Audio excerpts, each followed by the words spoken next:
waxa ay yuhuud ka soo helaanna waa waxay u goysaa kaas waqooyi galbeed degan oo always hadalkaygu uu u badan yahay laakiin hadda aan rabo inaan iska daayo nimankaas saad ka war haysaan ilaahay subxaanahu wa tacaala wuxuu ugu deeqay oo uu ku arsaaqay oo ku sharfay in sheekh mustafa uu ka dhasho caawana hargeysa uu u degan yahay daaciga Soomaaliyeed la yaqaan 20 jirkiisa ilaa 60 jirkiisa ku ciraystay ilaahay shariicadiisa iyo kitaabkiisa wali aan laba maalin kala hadlin laba carab lagama hayo sheekh mustafa haddaad culimada xidhiidh la leedahay ama dacwada ka agdhoweyd sheekh mustafa 1980 sidoo u hadlayay buu 2026 u hadlayaa waxa ilaahay subxaanahu wa tacaala ii qadaray waxaan dhageystay 1997 ba waxaan dhageystay xaadaro u leeyahay oo kaga hadlayo cadaaladda markaas wuxuu leeyahay aqoonta inta aad ka leedahay intaad aragtida ka leedahay intaad cadaaladda ka leedahay yay ku cajabin waa inaad ogaataa walaalkaaga kaa soo horjeedo wax kugu diidani intaada iyo in ka badanba inuu hayo aftahamaduna shareeco ma aha nimankaa sheekh mustafa caaw hargeysa u degan inkastoo ay iskhilaafsan yihiin haba tira yaraadaana culimada xaqa cadaysana ay fiican yihiin oo lambar wanaagsan ka hadlay misana maanta raasamaalkii qofka Soomaaliga ah ee muslimka ah waa aakhirada inta badan Soomaalidu iskama khilaafsana meesha la soo aakhira inay tahay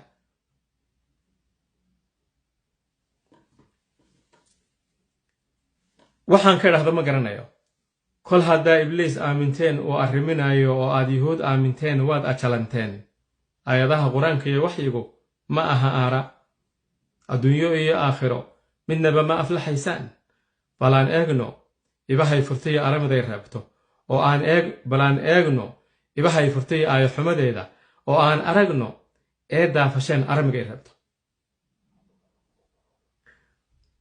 fogaska waxay ku hayaan yuhuudu waa dekada berbera xuutiyintu waa dekada berbera iyo hamaha shidaalka la qadar Allah ilaahay ma qadaro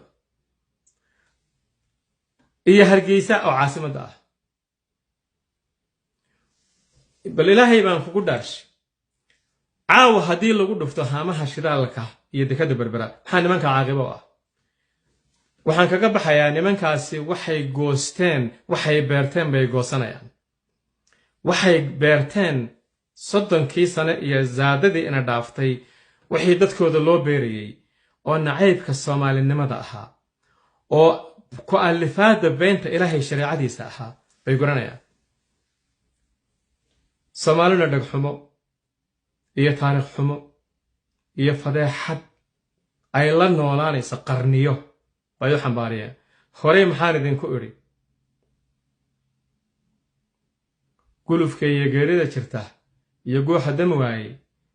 gulufka iyo geerida jirta iyo galada yeedhays waxaa gumuc la leeshaamayo iyo gooxa dam waayay gardarrada garabsiga shisheeyaha amxaar guudka lagu qaato gardarrada sokeeyaha xumaan la isla wada goosto dhulkeenoo la gado iyo baddeenoo la kala gooyo Soomaalida gumaynteeda iyo eedu kala geynta kuwa waxay fadhiyaan Muqdisho waxay yiraahdaan waxaanu nahay midnimaan u joognaa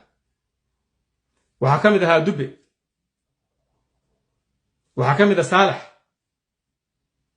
waa ogeeydan habeenkii video call ku yimi intay xamar isa soo wada raaceen sidaa saf soo galeen waxay akhriyeen taasoo ceeb iyo ilhaano ku ah Xasan iyo waxa loo dhaariyay nimanka marka kal hore waxay amxaara ugu galeen oo badooda u xaraasheen ujeedadu waxay ahayd bohooda lascanood iyo sanaag maanta waxay yuhuud ugu galeen wax kala ma ahdo laakiin waxaan leenahay walaa yahiiqu makru sayyi illa bihi 32 sano oo aan Soomaali lahayn war nimanka fiiriya maantay arkeen kala dhintay Soomaali ilaahay iyo rasuulkiisa iyo islaamna kala dhintay inta Puntland ku bilaabo hadal uu leeyahay aqoonyahan ka la yiraahdo Axmed Ciise Caawad oo ah kulay siyaasiyiinta Soomaalida anigu intaan ka aqaano ashxaasta ugu sugan dhinaca mabaadida wuxuu ka hadlayay nafsul qadiya arrintan caawa ka taagan Boosaaso iyo Garoowe iyo Gaalkacyo dhowr eray oo hadalkiisa aan ka soo xulay baan rabaa inaynu dhageysano kadib baan u gudbi doonaa waxaan ka oranayo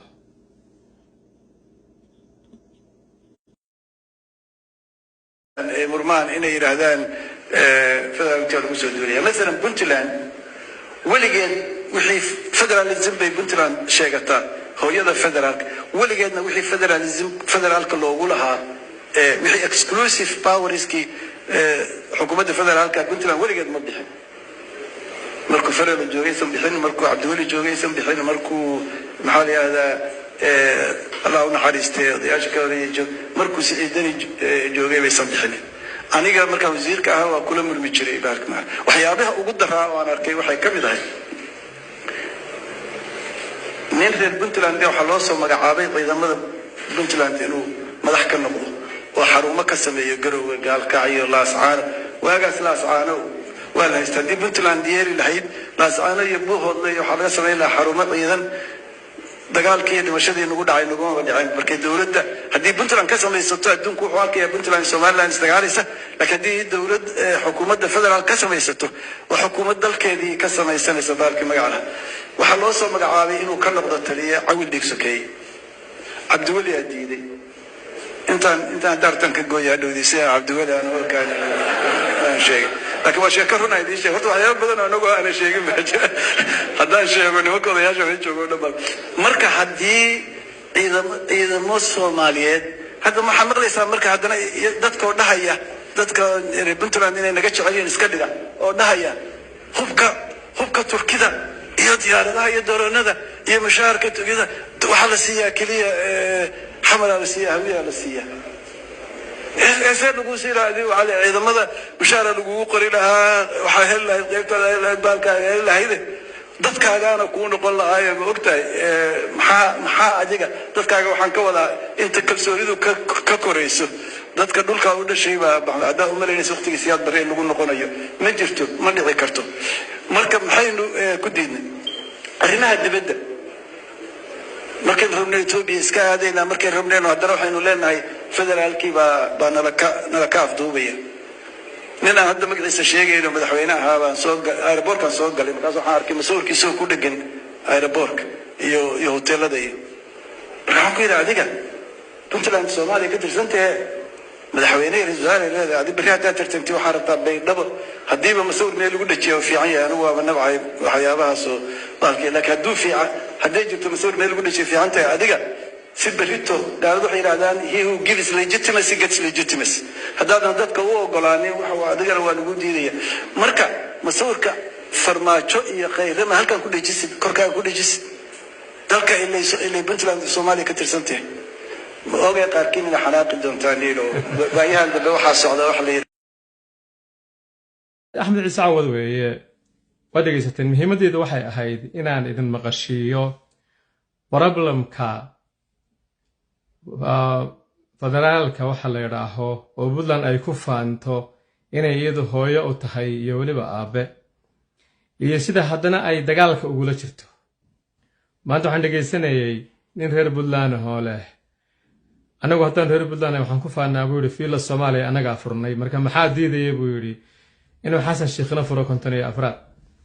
aanu soo noqdo marka ereyga aan u soo qaatay hadalka Axmed Ciise Caawad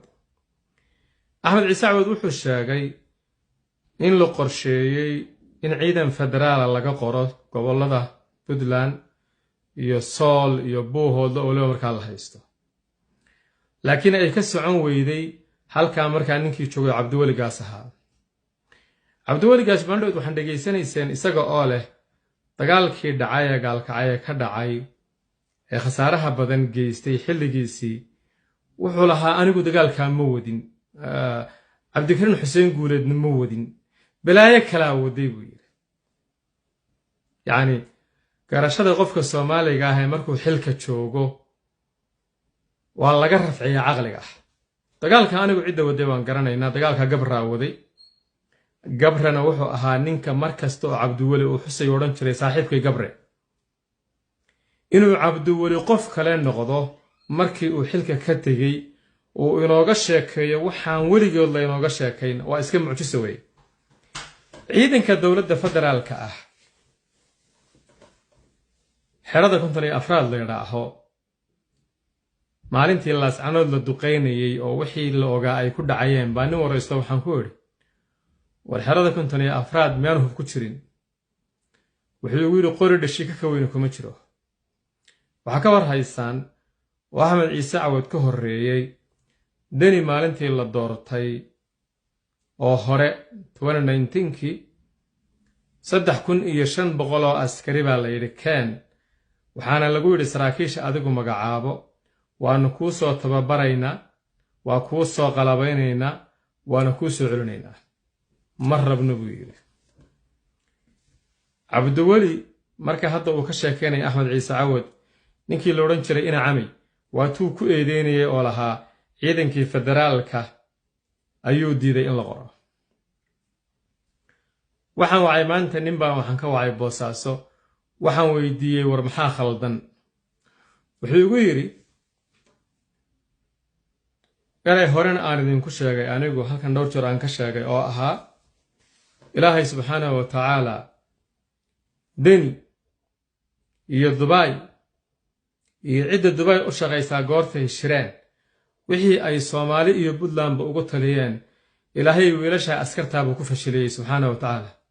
oo u hoggaansami waayey wixii loo qorsheeyey wuxuu yidhi 27 sano oo puntland jirtay waxaa lagu hayay dadka in xamar lala collaysiiyo waa siyaasaddii koobiga ahayd iyadoo halkaa ninka jooga uu xamar u socdo oo dowladda soomaaliya la sheegto 24 hour oo la yidhaahdo hooyada federaalkaanu nahay ayaa haddana waxaa dadka halkaa lagu hayay in xamar looga dhigo dhigalib ah dadkii marka sheekadii bay fahmeen markay sheekadii fahmeen nin kastoo siyaasiya iyo nin kastoo xanaaqa xamar buu tegey kadibna maxaa dhacay xamar waxay noqotay meel puntland laga soo shiido ha ahaato hadduu ninka puntland la maanta ka talinayaa ahaan lahaa shakhsi xamar ka fog ama shakhsi aan xamar u socon oo dhulkiisa iyo deegaamadiisa iyo maamulkiisa iimaansan lahaa caway ahaan lahayd in la yidhahdo xamar baa la aaday isagiiba markuu doono 3 sano iyo wamaa zaad oo dadka xamar loo caayayay oo xitaa in lalahaa daawo looma doonan karo gooraan habeen ahayn maalin ahayn waa ti laga digay oo inta lala cashay reer muqdisho loo sheegay la yidhi xaafid heblaan ku dhashay oo ninka ugu mudan oo xamar maamuli kara aniga weeye oo xasan anaa u dhaama ciidankii aa og tihiin dagaalka uu galay ciidanka aa og tihiin khasaaraha gaadhay ciidanka aa og tihiin dhaawaca gaadhay ciidanka aad og tihiin daryeel xumada ku dhacday ciidanka aad og tihiin oo la siiyey awaamirta akhasta ah oo la yidhi galow waa shir lagu qabanayaa imisaa dhaashana iyo ayuub idiin sheegeen ila iyagaa afka siciidani ku hadlaya imise idiin sheegeen lahaayeen galow waa dowlad lagu dhisayaa labaad mal intee goor baa la idintisay gawaarida loogu talagalay ciidamada inay fuulaan oo cid fuusho la waayay xataa BNBF ay ka xishoodeen calaa ayati xaal puntland waxay u baahan tahay nabad waxayna u baahan tahay caqli waxayna u baahan tahay garasho waxayna u baahan tahay cadaalad sabab caawa boosaaso iyo garoowe xabad looga dhex rido oo wiilasha ilma adeerta alla isugu laayo oo nin xamar u socdaa uu u laayo liajli xamar bay mushahar ka qaataan war waxaasu dee garasho ma aha xigmadna ma aha wax la isku dilana ma aha xamar ninkani wuxuu doonayaa jagada ugu sarraysa isagu inuu ka qabto muxuu ugu diidayaa wiilka garoowe jooga ama boosaaso inuu $100 ka qaato waaba hadduu ka helaya xasan sheekh maxaa la isu dilayaa markii la waayay dowladnimo oo la waayay liidar intuu dowladdiisa gacanta midig qabsado ciidanka federaalka intay Puntland ka khusaysa oo isagu xerada kontonay afraad iyo waliba xeryo kale ka buuxsado oo uu isaga oo u socda xamar hangool laba faraar la ku qabtay federaalkii wiil waliba xamar buu aadayaa dalka caasimadiisuna muqdisho weeye madaxweynaha la aqoonsan yahayna xasan sheekh weeye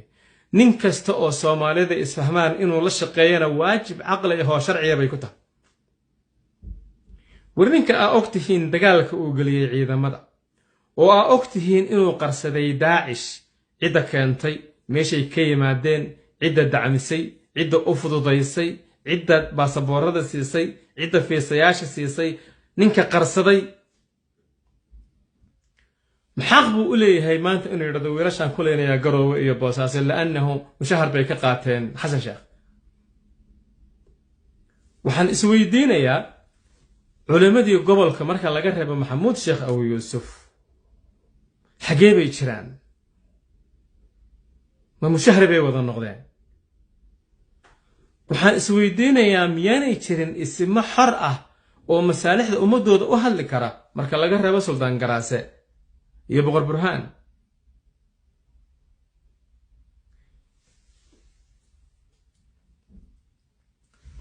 ilaahay magaciisaan ku dhaartay waysan qabaa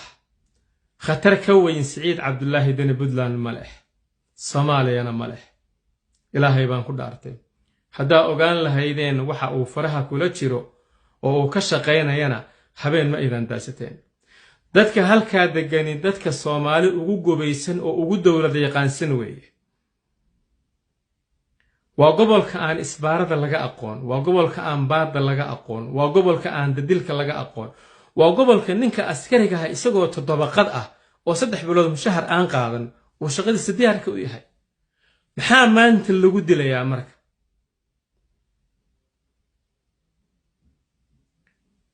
wuxuu yiri Axmed Ciise Cawad haddii buu yiri qorshaha federaalka uu hirgeli lahaa wixii geeri laas caanood iyo buuhooda ka dhacday ma dhacdeen haddii ay hanqaran leeyihiin maba halaabeen Soomaali oo hadal bay hagi lahaayeen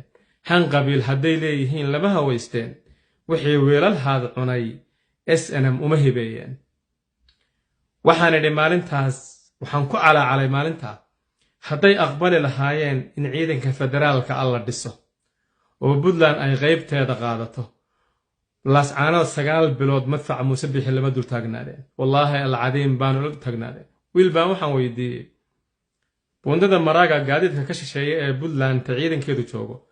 meeqa gaari baa lagu qiyaasaa wuxuu yiri waxa lagu qiyaasaa 60 ilaa 70 u dhaxaysa waxaan ku yiri hadii dagaalka daacad ka yihiin miyaanay furi karin bundada maraaga wuxuu yiri ma furi karaan sabab baan ku yiri wuxuu yiri waxa ku aasan 17 suuq oo dhuumuhu ka soo jeedaan iyo tira inta ka badan oo ah qoriga la yiraahdo 37ka waxa ku jira buu yiri 3 kaare waxa ku jira buu yiri 4 jiib togu sidoo uu u dhan yahay uu buuxaa buu yiri nimankana waxay meesha la tuban yihiin buu yiri waa gawaarada reeraha haystaan oo qabaalada ah oo sheekaya saaran yihiin marka ma hawaysan karaan buu fiiri Axmed Madoobe inta taank iyo gaadhan xabadu karan haysto sidoo uu ku halay dawladdu yiri waa idin la shaqeynaya ciidanka federaalku qaybtiisii qaatay hubkii baa la siiyay waa loo raray waxaan rumaysanahay imaaraadna inuu wax ka helay maanta markuu istaba gelinaya waad aragteen waa dawlad gool iskeed u taagan 7 sano dawladda jirtana hal gaari maanta oo qafilan oo aan qaraxa ama xabadu karin ma haystaan oo gaari dagaal ah halkaana waxa dhigtay iyo han qaranna malaha han qabiilna malaha maantana waabad arkayseen waxay hoosta uga dumaysaa hoostay ka dumaysaa buu yiri wallahi alcadiim maanta ninkan la hadlay hoostay ka dumaysaa buu yiri Puntland hadday tala hesho oo ay leader hesho oo ay hoggaan hesho oo ay dad aragti leh hesho waxaan ku idhi maalintii lagu casumayay laascaanood every single day casuumadii loo soo dirayay oo lahaa inyo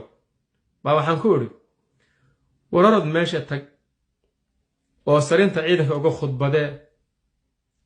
oo nimankaa fariin u dira waxaa tirahdaa gobolkaa Sanaag intaa ka degantihiin haydan qaado oo madaxweynaha labada maamul goboleed noqo oo firdhiye gebigiisaba harkaaga geli iyo waxaa looga bedeshay waxaan la garanayn horaan idinku sheegay nimanka ka yimi wadaadada oo siyaasadda diinta ka soo galay oo ugu soo dhintay oo lagu aaminay waa nugul way daloolaan waxay u daloolaan shisheeyaha no ma yaqaanaan markay noqoto shisheeye ninka amxaara iyo ingiriis baa halku maanta dhigay iyo imaaraad oo yuhuud u gacan geliyay maanta dadkiisii isagoo taagtaagan laga adeeganaya taladan dadka siinaya waxa weeye dhalinyarada ciidamada Puntland waxaan rabaa inaan ku dhaahdo maxaa isu dilaysaan marka ugu horeysa Puntland waa raasamaalkiina waana sharaftiina inaad badbaadisaan ba laydinka baahan yahay kilibkii ugu dambeeyay waxaan idhi galmudug iyo Puntland iyo waqooyi baraba ciidanku hala wareego war dalka badbaadiya oo ka badbaadiya jawaasiista war Puntland raasamaalkiini weey sharaftiini weey gobolkiini weey Soomaaliyana gobollo iyo reeray noqoto cabsiga idinkama qabo inaad gobolkiina dumisaan laakiin waxaan idin odhanayaa ha isdilinina oo dani aa ogtihiin in uu ku soo qaatay qandaraas inuu dhulkaba iibiyo yaan isku keendilay reer Puntland waxaan weydiinayaa haddii wiilaad garanaysaan oo reer Garowe ah oo Jimcaale la yiraahdo loo soo magacaabay qaybta 54 ciidanka xoogga dalka Soomaaliyeed ma sharaf bay idin tahay mise waa inaad ka xanaaqdaan horta dhab ma ka tahay oo Xasan ma magacaabaya dhab ma ka tahay oo Xasan saanada military oo magaca Soomaaliya ku keenay qaybta 54 ma keenaya ma la soo qalabaynayaa oo ninka la yiraahdo Jimcaale ma la soo siinayaa dabaabadaha iyo diyaaradaha inta ka khusaysa oo xaq u leeyahay aniga ilama aha laakiin kuwii la rabay inay soo dhaweeyaan oo ay yiraahdaan wiilkeeniyo ku soo dhawow 54 ciidanka xoogga dalka baaba mudaharada xaqu soo maraya waaba la dagaalamayna war dadka aqliga yaa ka qaatay sidee loo fikirayaa horaan idinku sheegay haddana waa idinku celinayaa xabadda Garowe ka dhacda ka bilaabataa aniga way iga khatar badan tahay Laascaanood iyo Buuhoodle wallaahi alcadiim waana ka nacbah mar bayna sigatay Garowe markii loo soo fadhiistay fallaydhiyaale oo Nuux Taani sidaa uu lahaa sidaa oo la lahaa lacag baada naga qaado oo boocame ha qabsan maalintaas sigata ilaahay subxaanahu wa ta'aala waxaan ku mahadinaynaa inay maanta seef tahay oo ay istaahisho oo mudan tahay in Soomaali loogu yeedho oo ay maal gashadaan oo ay caasimad ka dhigtaan dadkeeduna u diyaarsan yahay laakiin asaageeda waxa ka reebay jaajuus cuqdad qaba oo u dhaansan shisheeye waana ninka maanta doonaya in Garowe iyo Boosaaso lagu dagaalamo maalintii 2022 in diyaana xilka laga qaado waxa arkay gaari la jiiday saqdhexe anaga xilay duhur noo tahay baa madfaca goobta wuxuu dhex marayaa Garowe waa la jiidaya war xagee lagu wadaa la yiri Boosaaso oo Boosaaso muxuutiintiida qabsaday ma ina diyaana xilka laga qaadaya baale maalintaana waan ka digay wixii ka dhacay baana ka dhacay war maanta waxaan odhanayaa inaad ciidanka xoogga dalka qaybtiina qaadataan inaad qalabka xoogga dalka qaybtiina heshaan in dhulkiinu bad iyo bariba cadow buu leeyahay aad difaac u heshaan inaydan shakhsigan aad doorateen oo horiyo dabadiidka aydan daba taagnaan oo jaho uu maanta idin dhaqaajiyo aan garanayn wardantiina ku jirtee soo dhaweeya Jimcaale waaba hadday dhab tahay wiilasha hadday Boosaaso joogaan iyo hadday Gaalkacyo joogaanna waxaan rabaa ku idhaahdo waray Cabdiweligaas dagaalkaada weydana Gaalkacyo ka dhacay oo hantida aa ogtihiin ay ku burburtay oo dadka aa ogtihiin ay ku dhinteen wuxuu yiri garan maayo cid waday kana maalintii boosaaso dagaalkeeda la soo gabagabanaya wuxuu yidhi sidaa ma moodayn. maxaa adigu u dhimanaysaa? maxaad aakhire la tegaysaa wiilkaagan Garowe iyo Boosaaso ku dagaalamayo? yaa u dhimanaysaa horta? ma waxa Ilaahay kuu abuuray oo kuu khalqay inaad shakhsi u dhimatid? aad dhimatid maxaad xaqiijinaysaa? ninka Siciid Deni u dhimanayo maxaad xaqiijinaysaa? haddii laydin soo diray niman habar gidir iyo abgaal ah oo la yidhi konton iyo afraad iyo Garowe iyo Puntland qabsada, waa u garaabi lahaa inaad laydin yidhahdo dagaalama. waryaa la dagaalamaysaan? qodobka waxaan kaga baxayaa Puntland Ilaahay subxaanahu wa tacaala garashana ha siiyo, ammaan waasicana ha siiyo, barwaaqana Ilaahay ha siiyo, ummaddeedana caqliga Ilaahay ha ku sugo, Ilaahay liidar iyo hoggaan wanaagsan ha u soo saaro. laakiin waxaan rabaa Siciid Deni inaan ku idhaahdo Puntland hoostay ka dumaysaa, waana taladaadii. hadday noqoto in la isdilo, adaa fudud, waad xoolaysatay, qaraabadaadii waa taajiriin, Ilaahay baan kugu dhaarshay dadka intaa ka dishay waad garanaysaa.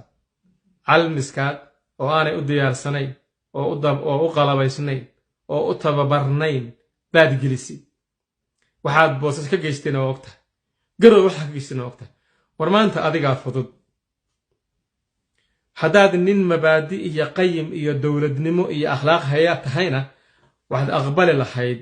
su'aalihii baarlamaanka ay ku weydiinayeen. nimanka baarlamaanka la yidhahdo waxaan u sheego, Washington DC baa xafladdii yuhuudda loo qabtay waxaa ka kacday gabadh. waxay tidhi waxaan ahay wakiilka dowladda Puntland, waa idin hambalyeynayaa. maanta Qudus is weydiinaysaan, maanta Siciid ka baraysana su'aalo weydiisaan.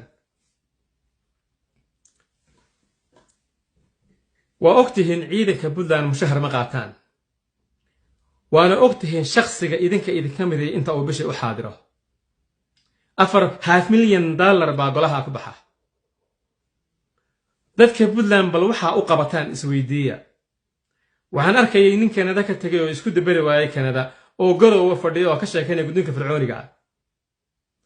bal $500,000 nimanka dhowr iyo 60 ah ee Garowe joogaan ay qaataan, Garowe jooga ay qaataan ee baarlamaanka sheegta, u qaybi $200 askari la siiyo. bal shaqada Puntland ay u hayaan dhowr iyo 60 nin oo $500,000 bil walba ay ku qaataan, Ilaahay baan ku dhaarshay isweydii.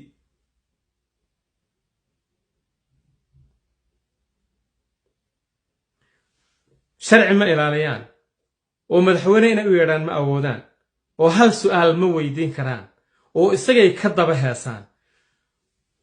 dalku maqol uu Siciid Cabdulaahi Deni leeyahay baa aaway waddankan dadkii iska lahaa. hadduu jiro ciidan ay Puntland leedahay, ama federaal ha sheegto ama kii maamulka ha sheegtee, niman yahow midooba oo isu taga oo qaadkii iska daaya oo tashada oo hoggaan samaysta oo la wareega maamulka Puntland. 60 iyo dhowrkaanina kala dira, guryahooda ha aadaane.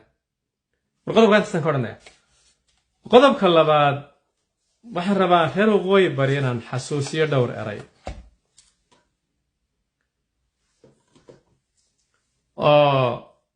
waxaynu ognahay gobolkaasi wixii uu ahaan jiray iyo wixii uu soo maray.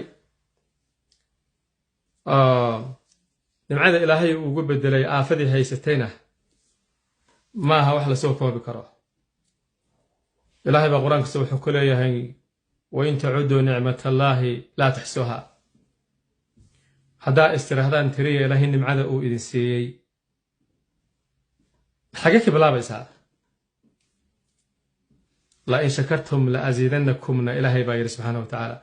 هذا كو شكردان وحي نمعان سيئي لأزيدنكم والدين كردنيا. ولئن كفرتم هذا كو كبرتان وكو كفردان إن عذابي لشديد. عذاب قبل كان كسقنا خاصة مقالة لرد الأسحاب وحا أقوي وما أنت الله يستو وول حقيقيين وحوية وشرفت إيو قبل نمدا ترين دعاء الدون واتنقوي تنكا لغررا ruuxa aan tiigsan u helin ilaahay subxana wa taala ha u naxariisto bidafa raggaas waxaan idin maqashinayaa dhowr eray situationkii laascaanood ka jiray si xusuustiina aan dib ugu celiyo maxaa yeelay waxay wiilashu u dhinteen iyo habluhu oo 6 February loo sheegay waxay ahayd in halkaa laga dhisayo maamulkaasna uu ka tirsan yahay dowladda Soomaaliya haddii la odhan lahaa maamulkaasi ama Somaliland buu la heshiinayaa ama Puntland buu dib ugu noqonayaa hal wiilba ma dhinteen dhammaan wiilashu wana noolaan lahaayeen marka barharta meesha laga yimi si aynu u ogaano waxa la yiraahdaa haddii aadan garanayn meesha aad u socotid ma taqaanid meesha ka timi haddaadan aqoon meesha u socotid waxaadan aqoon meesha ka timi marka dhowr eray aan xasuusano bidna marka inaan Waybar u sheego gobonimadan iyo sharaftan la xaqiijiyay maanta ee gacanta lagu hayo waxay ahayd waxay dadka ganacsadaan dad baa ku noolaa waxan oo iibsan jiray oo ay hanti u ahayd kuwaasi iyaga iskeenay maanta ninba waxa laga sheegay anigu kuma sheegayo camalkaagu yuu ku sheegin camalkaagu yuu ku sheegin waxaa jira nimanka la yiraahdo SNM ay hooda u galay waqtigan xaadirka nimankaas 30 sano kuwa tiiha iyo nabarku toobayay nimanka waxay tabanayaan tabin aqoon waayay maantana yuhuudda u tagay oo saartay taladooda kelmaddan u wada taaganayna mase tawxiidka oo dunida tiirka u ahayd nimanka tawseeyay sidii turaabka u guguladay oo ku tumanaya oo taaj yuhuudda uga dhigay timaha loo saaro tawfiiqda nimanka ka dayay toobiyaha naarta taariikhda ceebaan tirmayn loogu qoray teebka haddaan maanta tala siin lahaa tuducahoo kooban war tawxiidku tookh iyo magalo toodho iyo faan ka tagtee ka tirtira maryahan aad tasheen weydinkaa tegay ma la socotaa nimankaasi inay aaminsan yihiin qofka laascaanada ama buuhooda ku dhintay inuu xaadirayo jannatul firdaws al-a'la mase la socotaan nimanka culimada ah reer Burco iyo culimada reer laascaanood inay wada hadleen oo lagu yiri war nimankii nanduulaanka ah xadka Ingiriis dadka ku dhima u dilaya iyaguna ku dhimanaya dadkiina waxa u sheegtaan in dhiiga muslimku xaaraan yahay oo ay kaga jawaabeen inay muqaddas tahay Soomaalilandnimadu dhulkuna aanu guurina dadku ay guuraan ma ogtahay wiilka laascaanood loogu yimi oo naftiisa iyo maalkiisa iyo sharaftiisa ku dhintay inuu ilaahay iyo rasuulkiisa ruqsad uga haysto geerida ma ogtahay ninka ka soo duulay dhulka aad garanaysid oo ku dhintay laascaanood ama buuhooda ku dhintay oo ku xidhani inuu yahay mujrim daalim ah oo ilaahay ka fogaaday laakiin caqiidada SNM iyo shariicada iyagu ay qorteen oo maanta yuhuudii ay walaal ula noqdeen oo islaamkii iyo quraankii iyo caqiidada ay ku masaxeen ma ogtahay inaan 10 sano 20 sano ka badan ka hadlay ma ogtahay cidda maanta ay u xidhan yihiin maxaabiistu oo diidan wada hadalka oo diidan isu imaatinka oo diidan in dhab loo wada hadlaa iyaga inay tahay in maamulka la mucaarado ninka mucaaradaya oo mabaadi la yimaado waxa la khalday oo ka hadlo waxa la saxayna uu qiro waa sunnaha dawladnimada iyo maamulada laakiin waxaan rabaa inaan idhaahdo habeen dhow waxaan arkayay Fahiima Yuusuf Quuce iyo Garaad Jaamaco isu tagayoo Xasan Sheekh ku dheeraaday gabdhaha anigu waan ixtiraamaa runtii Fahiimana halgankan abaal weyn bay ku leedahay waxayna soo joogtay dhacdooyin iyo goobo kala duwan oo dadka ay ku hogaamisay waa uga mahad celinayaa abaalkeedana waan haynaa waxaan ugu cajiibsanaa waaqacadii ka dhacday gulwadayaasha waad ogtihiin dagaalka Soomaalida inta la xasuusto inuu yahay dagaalkii ugu badnaa oo dad qaraabo ah iskaga hor yimaadaan sida la sheego niman walaal ah wiilal iyo aabahood jifi baa iskaga hortimi halkaa rag badan oo ku dhinteen haddaanay fahiimi hogaamintaasi ma dhacdeen way dhacday waxay horseeday guusha waxay horseeday inay mansab iyo magac iyo maalba ay ku hesho fahiima waxay ka shaqaysay inay laascanood ka dhigto xarunta Soomaaliya qayb waxay ka ahayd ra'iisul wasaaraha waddanku inuu laascanood yimaado qayb waxay ka ahayd xasan sheekh oo madaxweynaha waddanka inuu yimaado sharaf bay ahayd iyo ahdaaf ay xaqiijisay waxay ahayd iyada iyo garaad jaamac iyo dad badan oo noocooda ah inay masaajidda galaan ilaahay mahadisana ku dheeraadaan subxaanahu wa tacaala hadday laakiin taa maanta ka hor timi oo ay haysato wax uga wanaagsan fahimiya taariikhda aynu sideynanaa garaad jaamac garaad cali waxaan rabaa inaan ku idhaaho xasan sheekh waan ognahay waynuna naqaanaa ninka uu yahay inta badan anagu waxaan ku haystaa waxa weeye inuusan qarannimada Soomaaliya dan weyn ka lahayn laakiin waxaan rabaa garaadka inaan weydiiyo adigoo saaxiibka dhow koowaad ka ah la ah Siciid Cabdullaahi Deni oo aynu ognahay inuu yuhuudda raacay adiga oo ka warhaya shirkii ka dhacay Nairobi oo Juxa uu hogaaminayay oo lagu inkiray meesha la yiraahdo Laascaanood iyo maamulka Waqooyi Bari wiilka habar jecel ee gaashaandhiga cirro u joogana uu yiri idinoo dhaxayn mayso go'aankana waan gaadhay adigoo ka warhaya waxa laga sameeyay Sanaag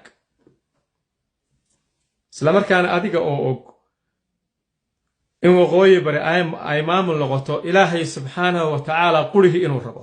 adiga oo aanu hayn wax badiila iyo jaha ay u dhaqaaqdo hadiiba taada la qaato xamar laga yimaado adaan hayn meel reerku uu u guuro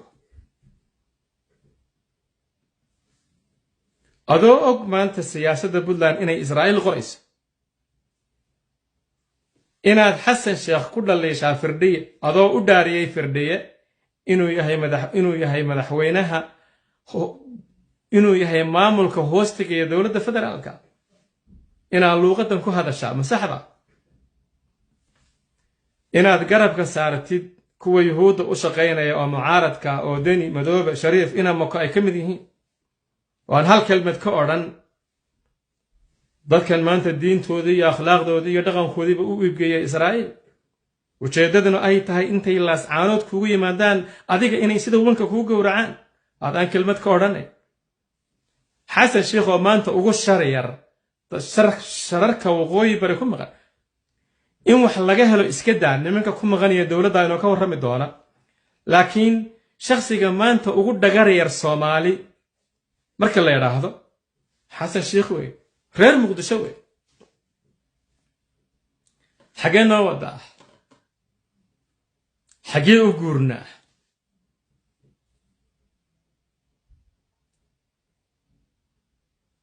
February daraartu khalqigu badiba dhowraay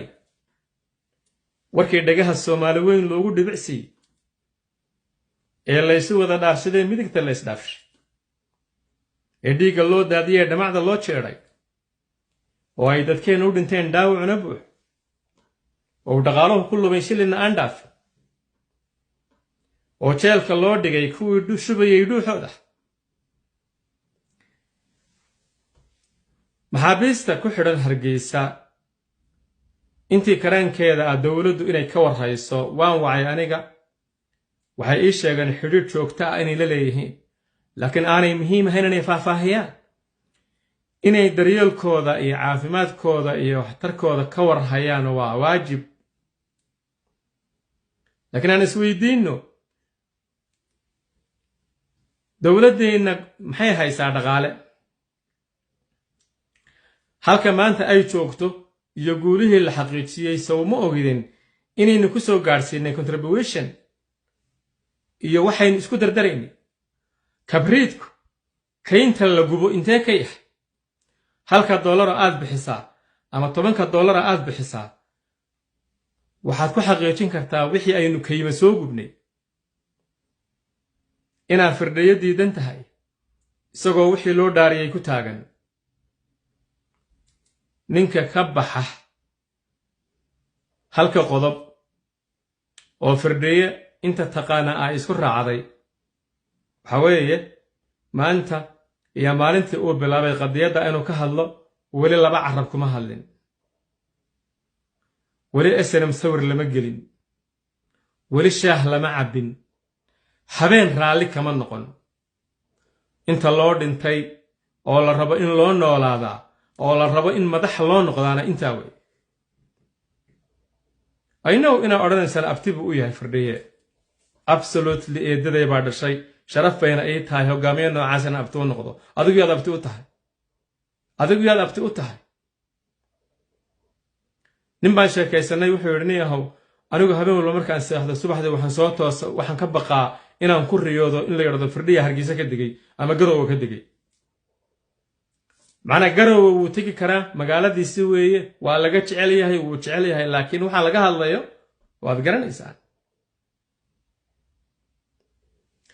reer waqooyi bari marka haddii hadal laydinku dumiyo oo wiil yar oo makarafoon loo dhibay oo la kireysay laydinku dumiyo oo aad dhegaysataan idin taala laakiin waxaan rabaa inaan idin sheego rajada Ilaahay subxaanahu wa ta'ala aan ka qabnaa waa 100% iyo 1000 kalsoonida dawladdeena aan ku qabnaana waa 500% wax badan oo aan ku faraxdaana waa idinku soo fool leeyihiin Ilaahay mahadiyo subxaanahu wa ta'ala mabaadida u dhimateen oo la idin dilayna yaan si fudud la idin dhaafin war wiilka burco ka soo duulay ee laas anad ku dhintay ee la aaminsan yahay inuu 7 janno toos sarreysna ku jiro maxaa xal u ah nimankan dhiigooda anagu ma naabanaysan kuma aanan duulin wallahi min nabcin Ilaahay baan ku dhaartay waxa laga yaabaa aniga in la igu tiriyo dadka ugu fog cidaan luuqada qaan oo dhaqan aqaana iyaga weeye laakiin nimankaas caqiide Ingiriis u dhigay baan kala geysay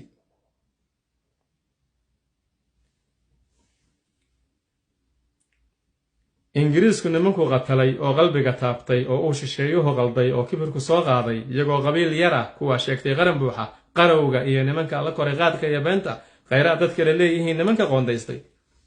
qowlaysatadii iyo tuugadii nagu qamaamaysay naarqotayaashii muddada qubaya dhiigana qayamkii islaamka iyo kuwa xeerba qaba waa wixii qaal Allaahooda la yiri nimankii qoljax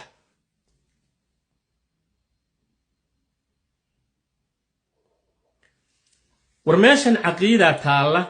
dhiigaaga iyo dhulkaagaba lagu banaystay in laga tanaasulo oo maamul iyo dajira lagu aqoonsadana waa la diidan yahay qadiyada marka wiilka u xidhan oo Hargeysa ugu xidhan oo cizada iyo sharafta leh iyo ka u dhintay iyo ka u dhaawacmay iyo ka hadda u taaganba soo inay mabaadidooda ilaashadaan ma inta gabadh ama wiil yar shirima la soo siiyo in la yiraahdo waxa tiraahdaa sakaraad baanay waxa tira walaalaha haldu waa la yidhi oo yaan dayacanayn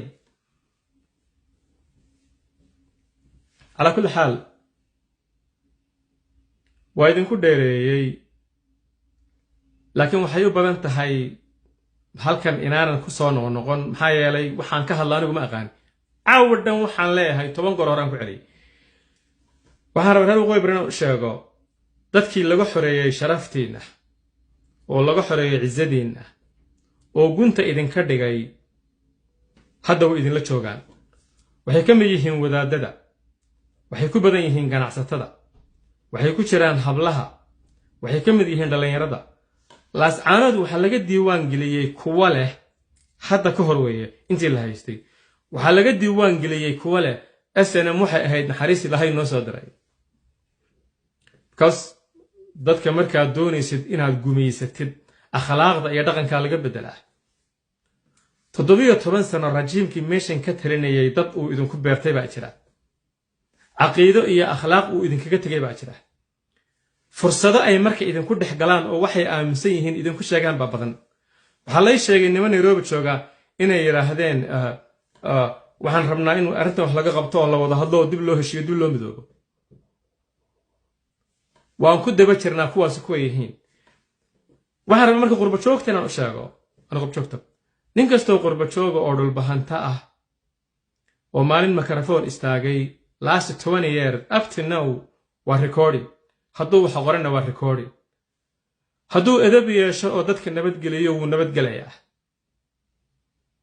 laakiin hadduu ku adeedo kuwa sariiraha saaranaya kuwa ciidda ku jira ee maxaabiista ninku yahay baa la sheegayaa dadkii anagu aanu dagaalka gelinay ee geerida nagu metelay inaan khiyaano rabno nafta haday naga baxayso halkan wiil baan rabaa inaan uga digo waxa kaga baxaya wiilka la yiraahdo Salabaan Xaashiye horfadhi media iska leh ninkaas waa nin guuleed garaad ah guuleed garaad waxay ka mid yihiin reeraha haysta kaarka diamondka ah markay noqoto halgankii gobonimada halka eedig isaga dhowr joor hanoo ka dhawaajay wuxuu ahaa activistaha kaliya ee macruufka ah ee codkiisu uu meesha dheer gaadho ee reer waqooyi bari ah horena waa idin weydiiyey hal kelmad hadduu u yidhi hal xaflad hadduu u qabtay hal boosti hadduu ka diyaariyey 9 bilood waxaan gowracaa xaaraan wey waxaan sheegaana been wey xafladaha ka dhacayay Ohio oo uu degan yahay hal maalin wuuba yesi jirayba